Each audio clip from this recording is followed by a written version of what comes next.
If you want to know the real struggle of being a turtle person, this is it.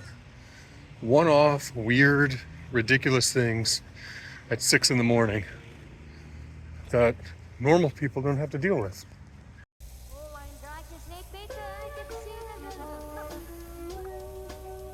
I'm at Lowe's Garden Center, and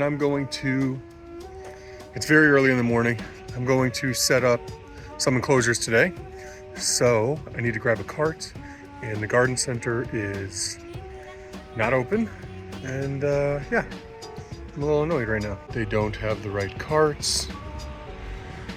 I want a big flatbed cart. The garden center does not open until 10. Gosh, what's it like to live in the cold north? There you go, garden center not open until 10. These are not the right carts. This is not what I'm looking for. Those are not the right carts. I am not getting plywood. Why would the plywood carts be down in the garden center? Oh, look, some carts, but they're not what I need. I'm just gonna keep walking around the whole perimeter of this place. Here we go.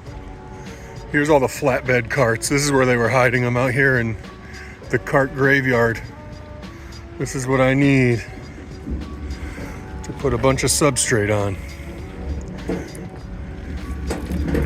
Let's go. Here we go.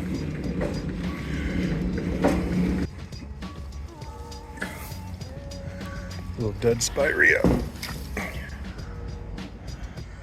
Topsoil. Hemlock mulch.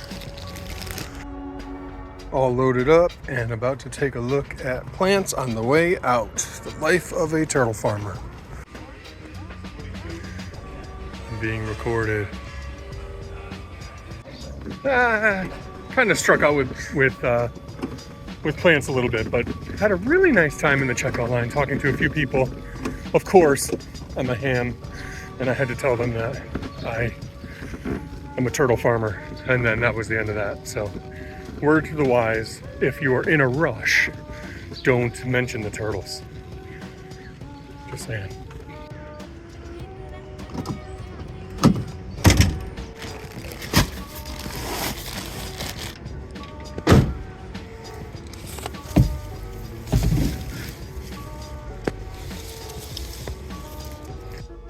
We are back in the turtle basement, and I am setting up a medium waterland tub. I'm sorry, medium land waterland tub. And it's confusing because it's got water and land in the title. So this is a medium land waterland tub. And you can see it's been used before, but it's been outside for over a year. So it's just been sitting there with nothing in it.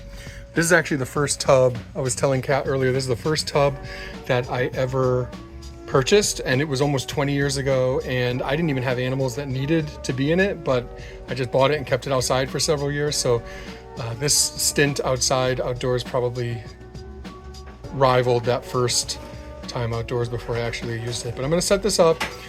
They do come with a ramp that you can separate a water area from a land area. However, I don't use that because what ends up happening is a day or two of having that set up and the turtles will drag the dirt into the water area and just make a soupy mess. So I like to set these up and then use a water basin that I can remove and clean when needed, to keep the two separate, because the ramp leaves a little something to be desired. So I just cover the whole thing. So we have that substrate earlier that we got from the store. We'll be using that in addition to some peat moss. We've got some plants here that Kat helped me separate out from some other enclosures, including some that I got on clearance. We'll be picking up some from the pet store in a few minutes from a friend there who manages a pet store nearby. So first thing I'm going to do is set up a light so I have a working area, and then get going on the substrate. Let there be light.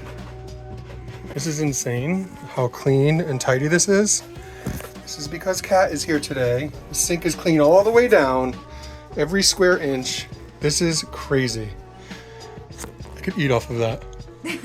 Ha! Wow.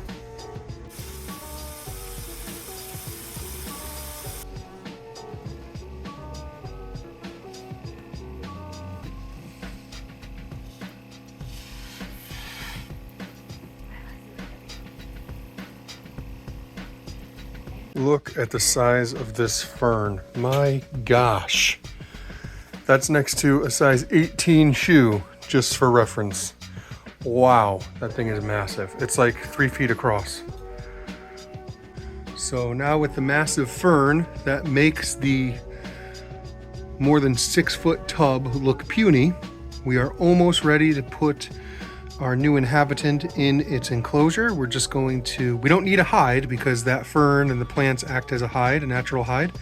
So I'm going to add a water bowl and then get our new turtle in there. You'll be able to meet him in a moment. So I've taken this normal Sterlite tub and cut off the top portion so that now it is a shallower basin. It's just one turtle that'll fit really easily into this. I think having a smaller water bowl that's easy to change is important. And then also what I'll do is when I set this up, I like to have it in a really accessible portion of the enclosure. So I'm probably gonna put it somewhere over here on the end so that it's easy to, you know, top it off if it's not too dirty, to easily pick it up and clean it out if need be. So that's where that's gonna go. Okay, I lied. Because of the ramp under the Waterland tub, I moved this over to the left a little bit, which now just puts it directly under this massive fern. So the turtle will feel more secure while it's soaking. So here is the little gentleman that's going to be calling this new enclosure home.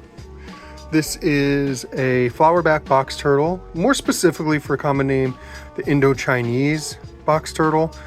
I prefer to just call them flowerbacks. It's a little more PC in my opinion. I think Indochina is a little bit of an outdated term. So anyway, this is a male galbinifrons, Cuora galbinifrons, and he will be living in here in this more than 6 foot enclosure by himself. And he's been quarantining because he is newer to our group. I'm gonna give this a spray and then kind of let him do his thing. But there we go. Trip to pick up some plants, to pick up some substrate, Lowe's, a long day. And here we are with the fruit of our labor, actually being able to provide a nice enclosure for our turtle. And then obviously, who knows, maybe 5-10 years from now, we actually get to see a baby produced by these turtles with all the years working with them.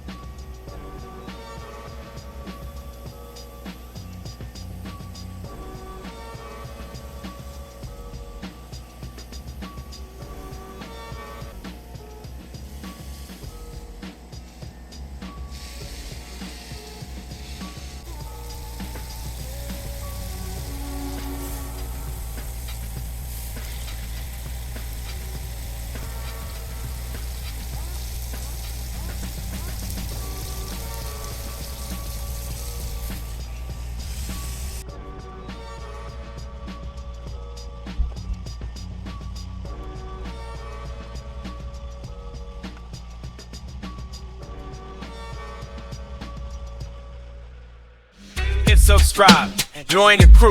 Just turtles, there's always something new.